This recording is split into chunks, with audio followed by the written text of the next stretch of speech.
Drake and Vivian Lesnick Westman.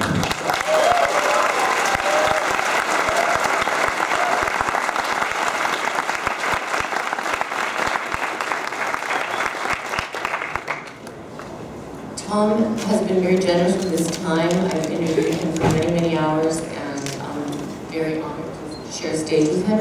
I'm going to show some clips from the film, and we're just going to have a conversation, and hopefully we'll have some time for some questions too.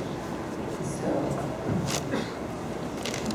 there is a congruence between whistleblowing and activism and activists. The similarity is speaking truth to enough power, revealing the power structure, whether it's corporate, whether it's government, or both.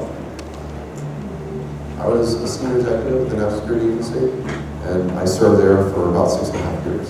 I blew the whistle on the secret surveillance program called Stellar Wind, which were the foundational surveillance programs that ultimately got disclosed 12 years later, is now disclosing through reporters and journalists.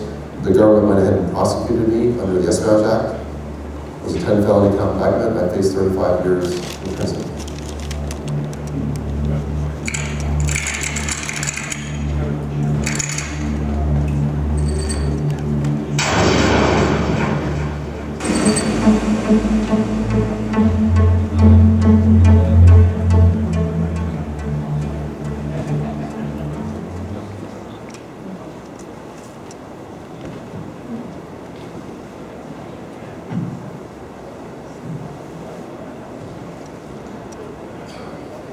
Thomas, can you tell us what it was that you learned at the NSA?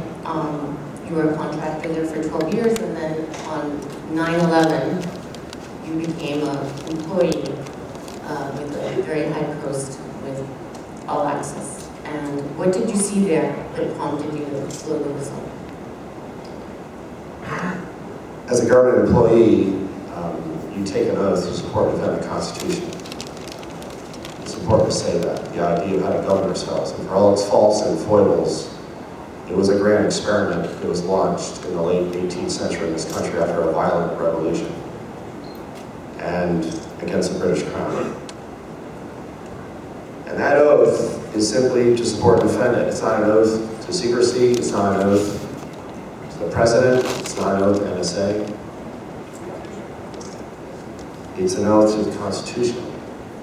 And 9/11 was a trigger event that led the government at the highest levels, up to and including former Vice President Cheney and President Bush, to approve a number of different programs, some of which we still do not know the full extent of in spite of the Stone disclosures. And much to my horror, having grown up in the 1970s as a very young teenager, witnessing the resignation of a president from his office. Watergate was when I was first introduced to as a civil, liberties and civic studies and the history of the Pentagon Papers, the bright and shining lie called Vietnam, Ellsberg facing trial as the first whistleblower charged in the Espionage Act. And also finding out that no one was above the law, no one was above the Constitution, even the president said so.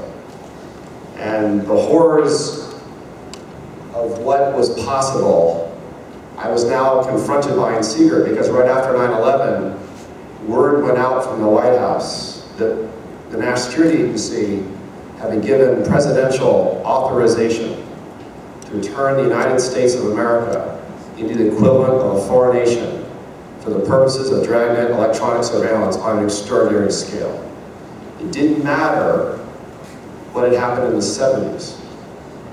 It didn't matter that there was a law called the Constitution. It didn't matter that if you want to change the law, you go to Congress. None of that mattered. This was raw executive power taking control of the government from inside out. And no one knew about it except for a small handful. The surveillance programs that were launched after 9/11 are still considered secret by the US government. And those surveillance programs were designed specifically to collect as much information as possible, no matter what its source.